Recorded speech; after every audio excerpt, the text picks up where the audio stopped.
You have to put yourself in a place and actually in a habit to where you create a habit of continuously testing and optimizing your content for the social media platform of your choice. Today, I'm talking about Instagram, to see which touch points are performing well and which ones need to be optimized. Now, I think the easiest thing to use is Instagram Insights to track performance. Like, it's all there. That's all I use. I don't use any, I mean, I'm sure there's other third parties that are great, but I just use Insights. For me personally, I want to know, I look at the reach, I look at the saves, and I look at the shares, and I look at what type of content does really well. So for me right now, what I've been noticing like in the last 30 days really, and I'm not the only one, I've heard other people say this as well, but Reels is working great. And then Instagram carousels work great.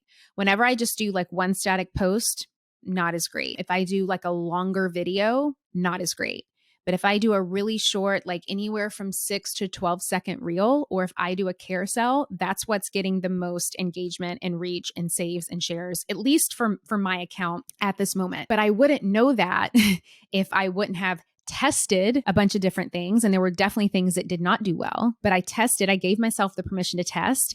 And then I looked at the insights to optimize. I monitored the performance. I looked at, what I just said, the reach, the shares, the saves. To me, shares and saves are huge indicators because, and I go off of how I use the platform. If I'm saving something, I think it's important. And if I'm sharing something, I think it's either important or it's very inspirational or it's something that somebody needs to know. And that is really good information, at least from my perspective. If you have a business like mine, I think saves and shares are huge. And you want to be able to analyze the touch points and the types of content that your audience is resonating with the most. You can, again, allow yourself to test. It doesn't have to be perfect. It's not about getting it right. It's about this continuous optimization, which is why I said this becomes a habit. You have to make this a habit for yourself, creating the content. And then based on the insights gathered, you're going to start creating better content to improve that engagement and that conversion.